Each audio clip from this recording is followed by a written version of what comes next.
I'd like to check your horses out, to see if they're as good as you say. Pah, even better. But you won't believe it until you see for yourself. And you might not believe your eyes when you do see them. Well, well, we have a new guest. I wanted to... You wanted to apologize for crashing into my home without it by your leave. Or to arrest my guests some more? I want to have a word with Older. Well, I'm having a word with you. I apologize, Father. For interrupting our conversation? Or just for being you? Is that your... Unfortunately. Speak up then. What are you doing here? I came with a delegation from Sir Hanush of Nipur. Is this a joke? Why so strict, Martin? 20 years ago, he was nothing but a cheeky brat, only interested in wenches and booze.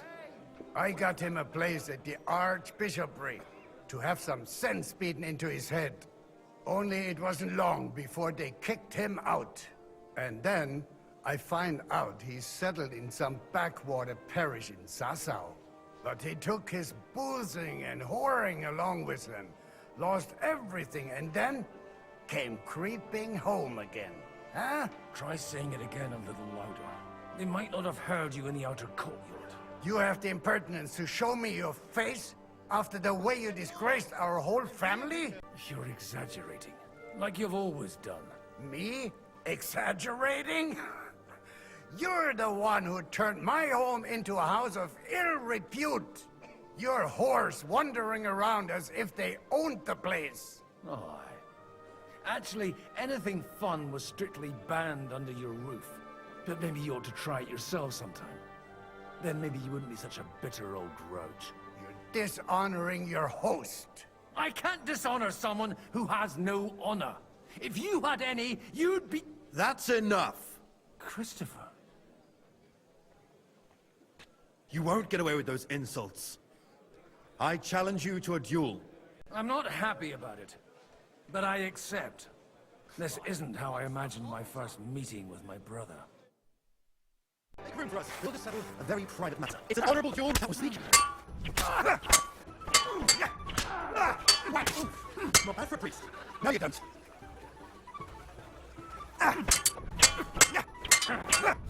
Look in my eye! Not They teach you at that my in the sword! seminary. Stand firm! Otherwise, first strike will put you on your ass! You. They teach you that in the seminary. Get on lower! What's wrong with your leg? Aim with your whole arm, not just your wrist!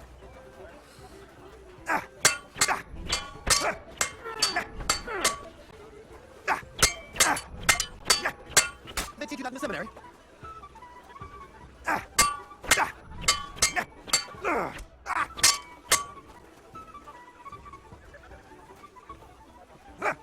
You don't know which end of that thing is up! That will do.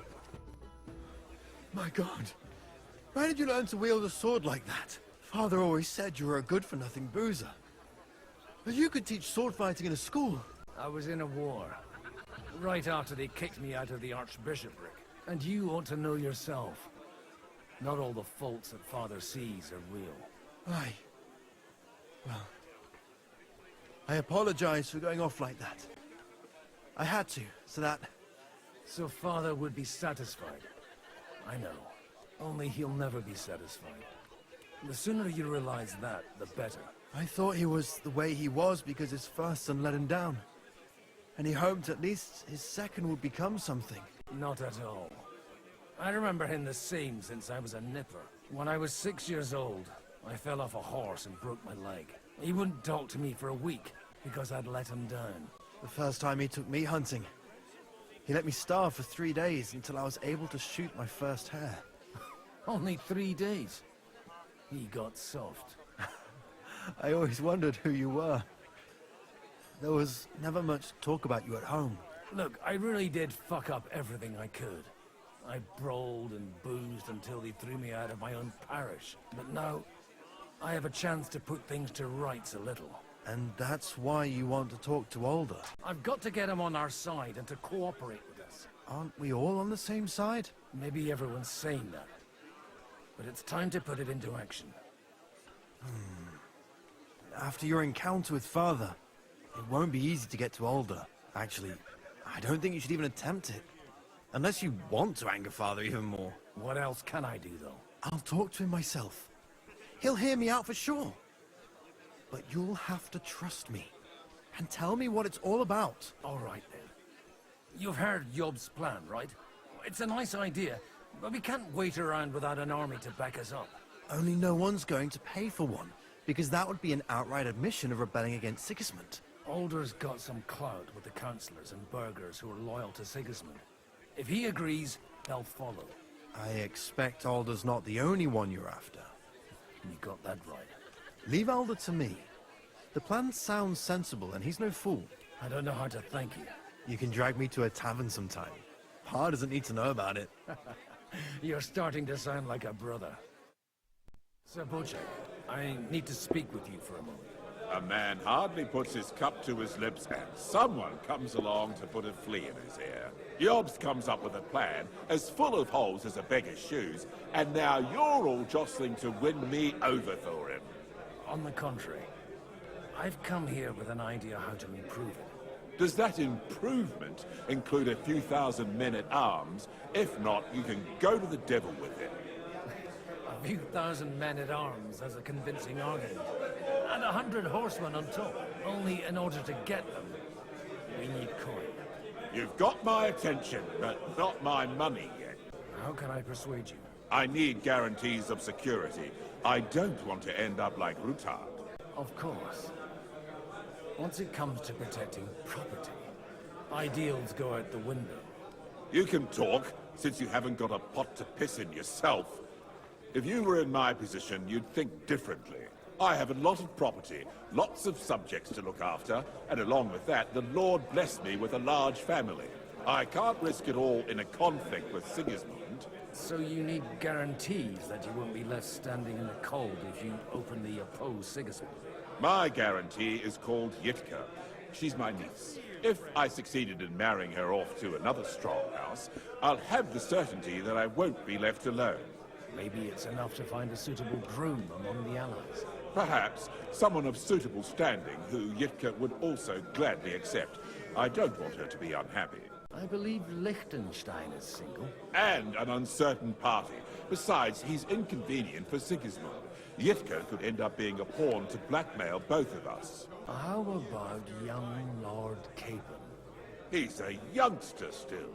He may be young, but he's got something between his ears. He's got battle experience. And when he gets the estate that's his by right, he'll be well secured for life. If he gets it. Right now, Hanush lords over that, and seems quite happy with that state of affairs. On the other hand, the lords of Lipa have a good reputation, and Hanush can always be relied on, despite his temper.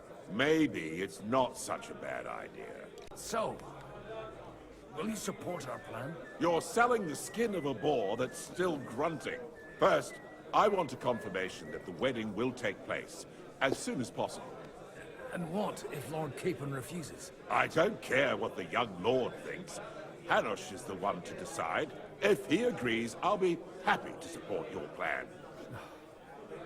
Pushing a friend to tie the knot to save the kingdom. Things have come to a pretty pass. The kingdom will not forget his sacrifice. Now stop dilly-dallying and go and tell Hanush. Sir Hanush, I bring happy tidings. You do? Let's hear it then. Well, there's one little catch. I had to promise him... I don't even know how to begin. Out with it. Lord Kunstad has a niece, so... I arranged a betrothal for young Lord Capon, with your blessing if you agree. Hans Capon is to marry Yitka of Kunstad. Godwin, you conniving old bastard! Oh, fuck. I don't believe it. So, young Hans is to marry Kunstad's daughter? Niece. If you're serious, I'll make sure that you get the Rattay parish. Or you could make me the abbot of Sassa. Or what about a bishopric? Forget it. Soon I'll be paying for a wedding. Not a word to Hans. I want to tell him myself. But let's drink to it, shall we? Cheers! Cheers to you, and to your parleying skills.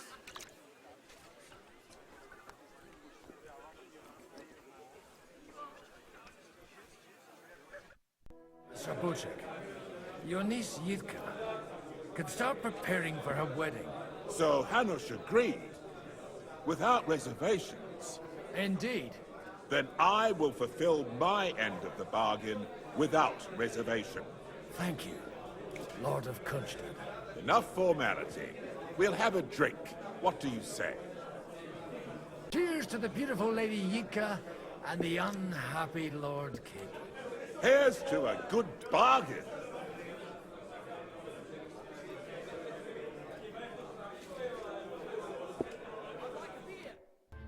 God be with you, noble lady. There's something I'd like to ask of you. God be with you. What would that be? Your diplomatic support. And your money. No beating around the bush, eh? I like that. But what do you want my money for? Margrave Yob's plan has some gaps, milady. We need to gather enough resources to... To muster an army that Margrave can't afford on his own? Christ. Be praised. You're astute. I should say so. All sorts of people have their eyes on my money, and divining their intentions is a necessity. Although, between the two of us, it isn't hard to figure out what Liechtenstein is after. How do you know Liechtenstein is behind it? I know most of the people here very well. Many of them certainly have doubts about the Margrave's plans. But they wouldn't dream of stating them aloud. While it seems that Lord Liechtenstein, on the contrary, sees his opportunity. I'd say you have a better nose for people than most of this crowd. Not only for people, but also for good food and wine. And beneficial deals. Then you're in the right place. This occasion provides all of those things. The wine here is average. The cooks lack imagination. And I have yet to hear any interesting offers. So, to the point. What is it that Liechtenstein wants from me? Nothing more than support and resources for an army to parley more effectively with Sigismund. Nothing more? I'd say that's plenty. And why ask me for help? Why should I, of all people, take the risk? It's not only your money we're interested in. You're well able to negotiate and trade. And if you were to take part in our plan... Then I'd be helpful to you on two fronts. If you want me to support you, you must give me a good reason. Perhaps a favor in return. Do you have something in particular in mind? Well, one of the guests here has something that shouldn't get into the wrong hands. Who's that? Harman Alder. Now, if you were to switch these papers for the ones he brought with him, I would support your proposal. Have you fallen out with the town councillor? No. Alder is innocent in the matter. My relatives from the House of Bartosz are behind it all. They're disappointed that I dared outlive my husband, and the fact that I'm handling his estates makes their hair stand on end. And these papers I'm supposed to switch, what do they concern? My relatives somehow dug up some trade contracts between myself and certain undesirable parties. You were dealing with the enemy. They were not the enemy at the time. My conscience is clear, but I'll rest easier when those papers are in my hands. And the papers I'm supposed to plant on Alder? Just insignificant documents. If the incriminating ones disappeared without a trace, it would arouse suspicion. All right, I'll help you. Or at least I'll give it a try. Alder will surely have the papers in his saddlebags, which he left in the shed on the outer courtyard. Bring them to me, and put these there instead. But watch yourself. Odorim's groom has eyes everywhere. My goodness, friend. You're completely sloshed. Aren't you a bit bored? What's your problem? The horses are fed and watered. I'm not idle. God forbid. But standing around here must be a pain in the arse, no? You might get thirsty. Not really. What of it? Shall we roll some dice? I'm sure you can take a little breather, eh? Well, All right, but just for a little while. I'll wait at the table over there.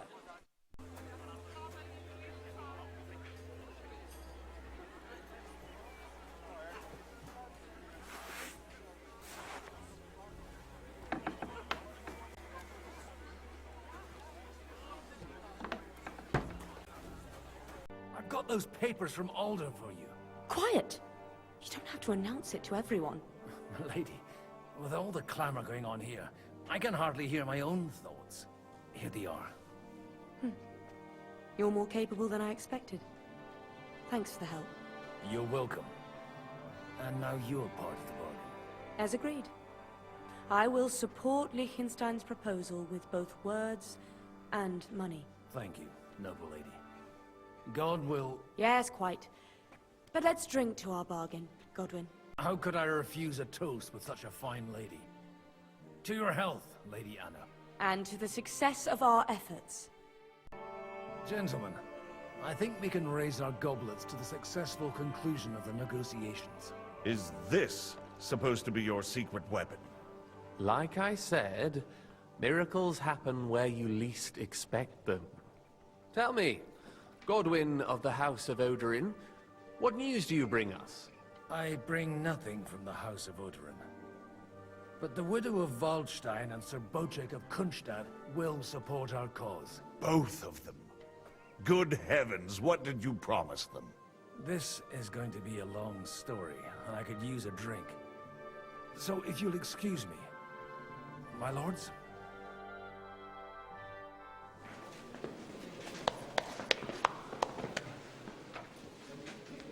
It would seem that we have all benefited from the break in these proceedings. New alliances have been formed. And I have also changed my plans.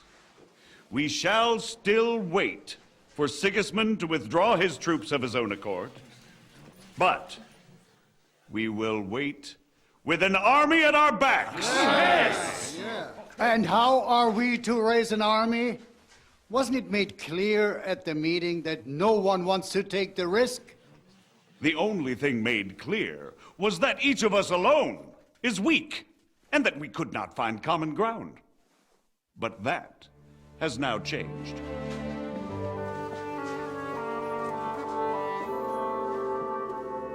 King Wenceslas is, by the will of God, the Balbatim of all his subjects, not only the Christians. Our community, and not only ours, will give you coin. Yes! The Kuttenberg houses are still loyal to King Wenceslaus, and we stand with Lord Ruthard. And if that's not enough, the houses of Leipa and Kunstadt will unite and march side by side. My niece, Yitka, will take young Lord Capon as her husband.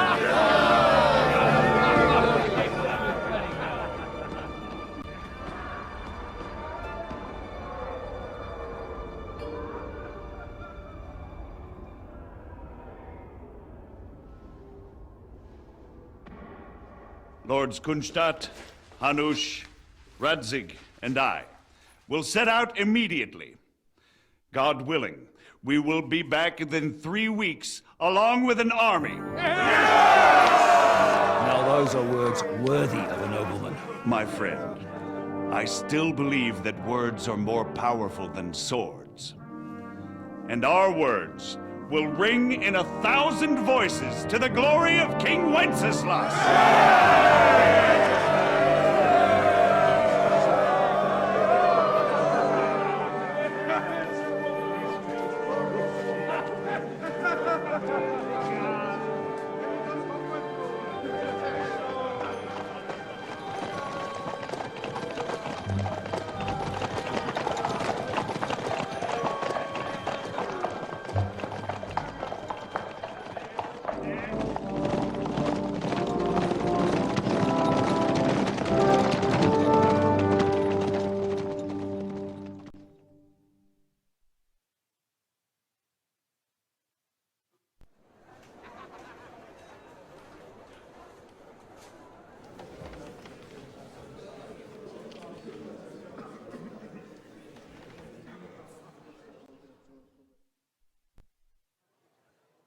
After we conquered the city, you promised to restore order immediately.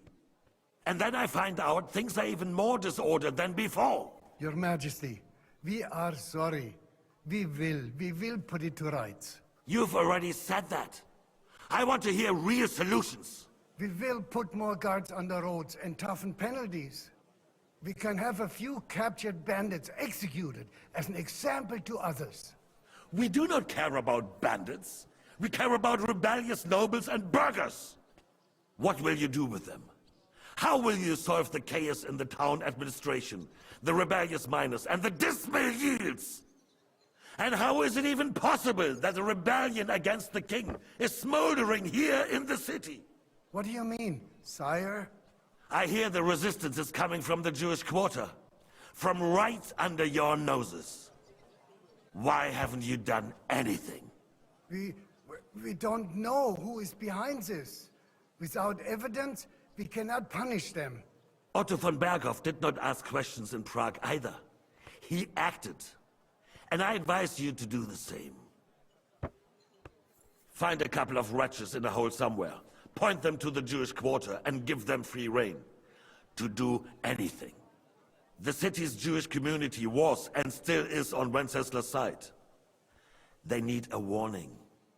We do not even have enough men to... Marquardt, could you spare a few men for a while? Of course, sire. I'll assign them to Eric. He'll take care of it. So you see, all you have to do is make sure the city rebel get their share. You could at least manage that, couldn't you?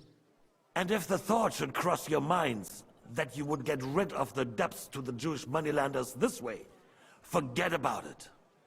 Your debts will remain, up to the last groschen. Only now you owe us directly. And while we are on the subject of money, has the yield from the mines finally matched last year's? Sire, the deposits are dwindling, and mining is becoming increasingly difficult. And to make matters worse, the miners started rebelling. Don't take us for a fool. They'll stop rebelling when you pay them proper wages. Your Majesty, we can't do that. Silence! How dare you oppose the kingdom's protector? You're a bunch of incompetent sycophants! Chicken shits! Not any better than the scum hiding in the forest. I apologize, sire. I'll do everything in my power to... All I hear from you over and over again are excuses and prevarication. And results? None. I therefore placed the city council under the authority of Sir Marquardt von Aulitz, who is present here, with immediate effect. He will make sure you finally do your duty. But, sire, that would be a violation of the privileges granted to us as a free mining town. Silence! I am the only guarantor of your rights. You have to earn your privileges, not hide behind them. During my brother's reign, this idleness was perhaps tolerated. But that is over now. You were given a few simple tasks. But instead of working on them, you idled in the baths and lined your pockets. And let the traitors cast their nets undisturbed. But unlike my brother, I am capable of creating order. And I assure you, I do not distinguish between those who stand in my way. Be they beggars, noblemen, or city councillors.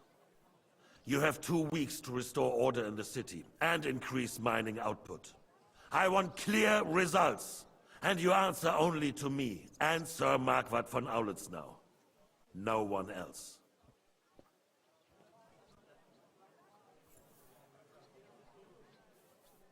The council is dismissed. You, don't go anywhere, boy. Be so kind and remain here. Our throat has become rather dry. And we still wish to speak with our friend von Aulitz. Yes, sire. As you wish, sire. There's been enough fretting, sire. You shall see. Soon we will drink to the conquest of another fortress. You are right. So then, to victory. And you, boy, Will you drink with us? So that you shall have something to tell your children and grandchildren. To victory, sire. To today's, and those of the future.